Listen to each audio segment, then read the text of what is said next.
So Yeah. so it's so in first, I mean, that is so important because a lot, whether mom, parents, taking care of someone else, building a business, working a business, trying to sustain a business, growing a business, a lot of times sleep is always, oh, sleep is for the dead, sleep is for later.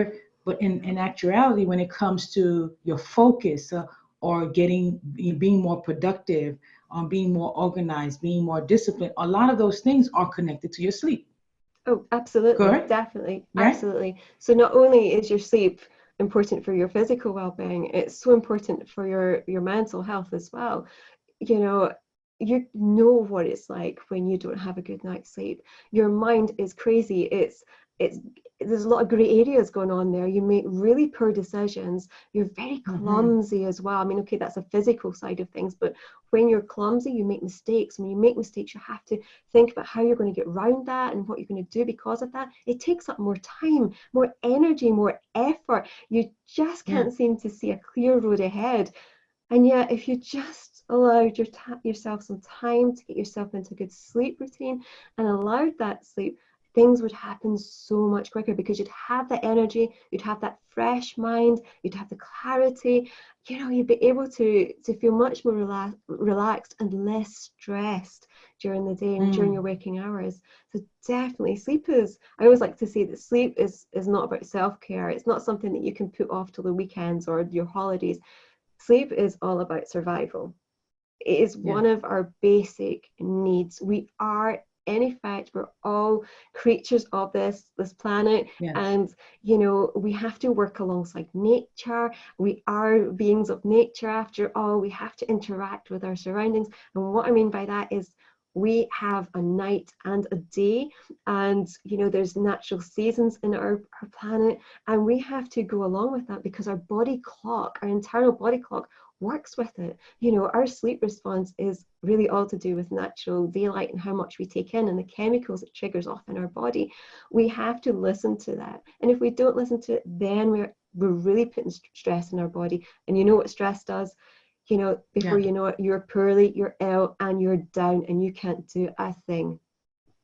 And what the goal that you were trying to achieve, now the goal becomes, it takes longer to take care of. And I've hear all the time from my entrepreneur buddies, they can't think clearly. They're tired. They're always tired.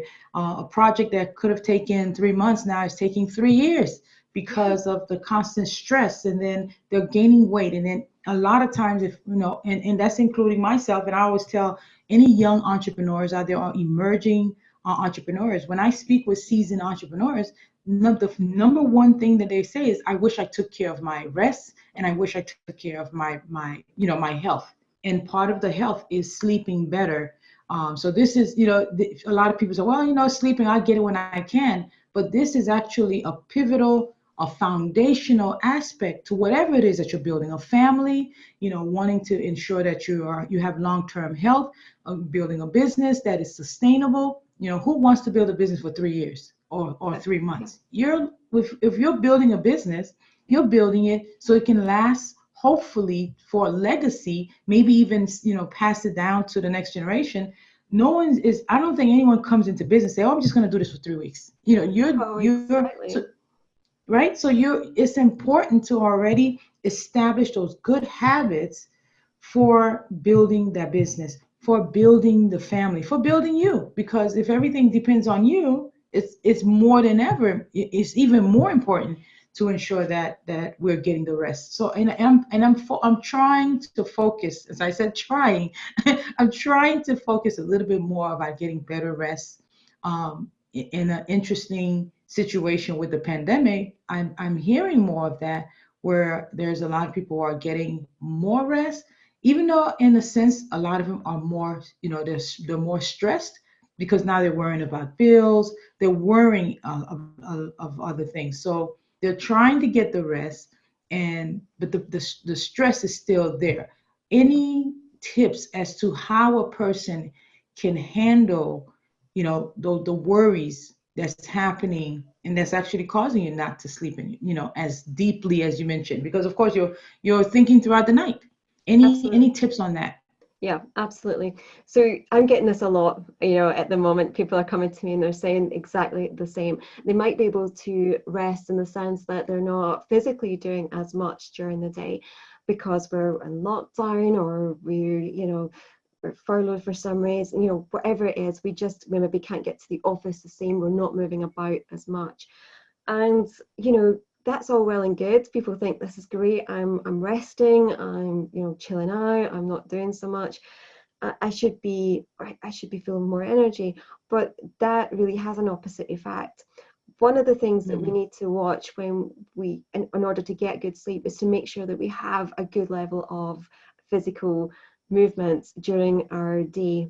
What we do during the day really influences our sleep at night. So although we might think that, just getting up in the morning, getting in a car, going to an office or going to the store, or just walking around the corner to collect something from the shops, or bumping into our neighbor, or going to whatever class that we go to in the evenings, although we think that doesn't burn up a lot of energy, it does. A lot. It burns up more physical energy than you would know.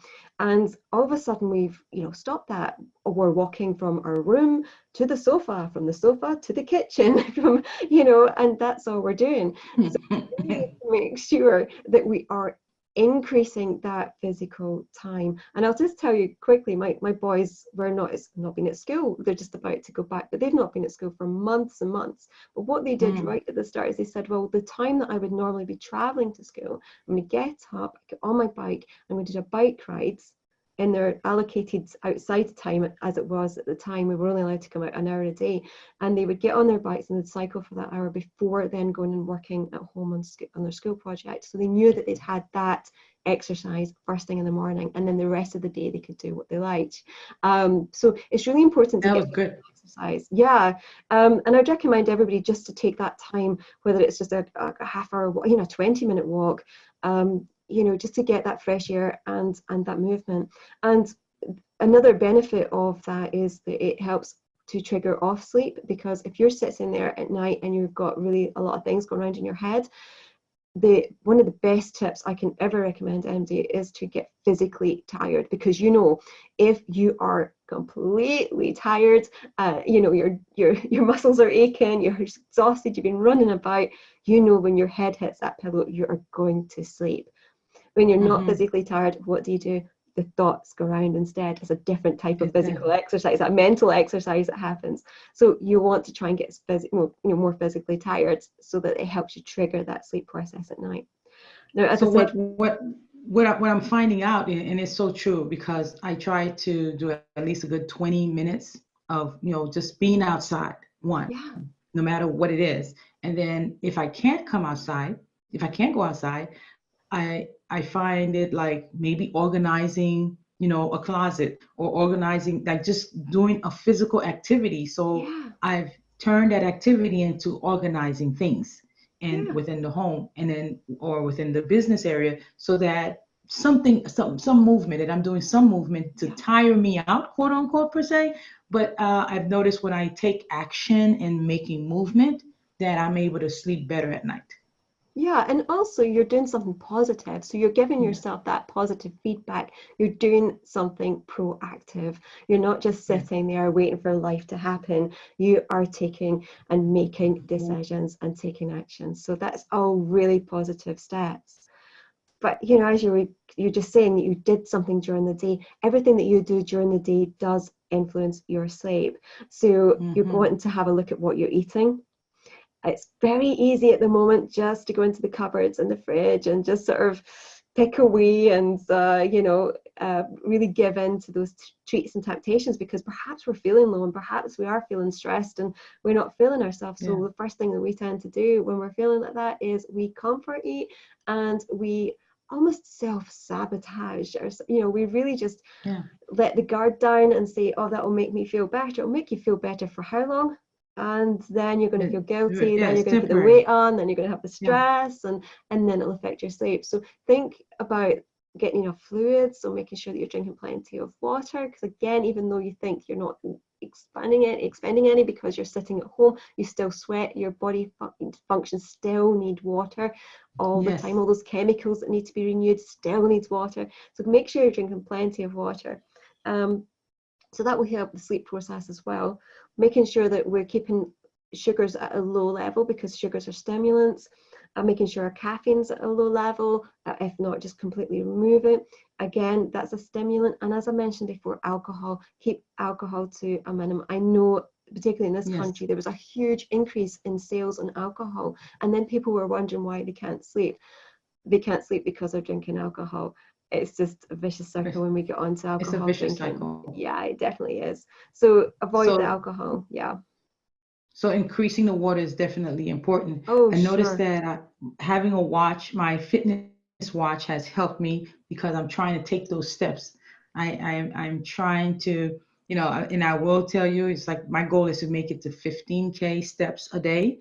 But I do fluctuate between 10 and 15K. And so the whole point is to ensure that I'm measuring how much movement that I'm having, because when you're dealing with working on the computer, especially being at home, a lot of us we're sitting down, or maybe even standing up at a computer, but it's still not as much movement as needed. So I'm trying to rely a little bit more on my fitness watch, so that, and they come in all different forms, which is good, because you have the Apple, you have Fitbit, and there's so many who are creating them now. So it's just a matter of just counting the steps, and I think that has been quite helpful for me to help me sleep better at night too, to help me, to monitor my movement. I could say, oh wait, let me guess, I think I made 5,000 steps today, or I think I moved enough. But having that number for me has been, to be able to gauge how much activity that I'm getting for the day. And then I have increased my water. That has been a big difference in me having to drink soda, or drinking juices, or even decreases the caffeinated teas. So I'm increasing more of the water and not having the need to drink the other things that are carbonated or with sugar. I think you just made a great point, is that you don't need it. Once you make those changes and you get into those different habits, and you do this on a regular basis, all of a sudden your old habits and old things that you used to drink or eat, they become a thing of the past, and you don't think about it, and you don't need it at all. So yeah, that's a brilliant step for us. So well done. That's brilliant. It's great. Yes, stuff. Look, I'm trying, and we're all my entrepreneur besties, and we're trying too, because it's not easy. And especially if you have a project or something that you're working on, and you can look up and it's 6 o'clock, and it's like, wait a minute, where has the day gone? But you've only had 10 steps. Because you've gotten. Do you not think it's crazy how time flies when you're so engrossed in something? And when you're an entrepreneur, like you say, you just get so absorbed with what you're doing and what you're creating, and nothing else seems to affect you. You seem to go into a bubble, and the head's down, and you're working and working and working. And as you say, all of a sudden it's like, oh, my stomach's rumbling. I wonder why. Oh my gosh, I've missed my dinner time. I better go and eat. So it's so good to have those reminders, like your watch, or have one on your phone, or even one on the laptop, just to even tell you that you need to take a break. Those timers that you can put in for maybe 25-30 minutes, or 45 minutes, and then just say, something after this time, you need to take a break, you need to get up, you need to move. And whether that, just a 5-minute break, get up, get yourself a glass of water, nip outside if you want to, take some fresh air. Make sure that you walk about and move for those 5 minutes. And if you're boiling the kettle for your cup of coffee or cup of tea, whatever you're having to drink, then make sure you move, have a dance, have a jiggle, while you're making your cup of tea, because it all helps. Everything helps, and that movement keeps going.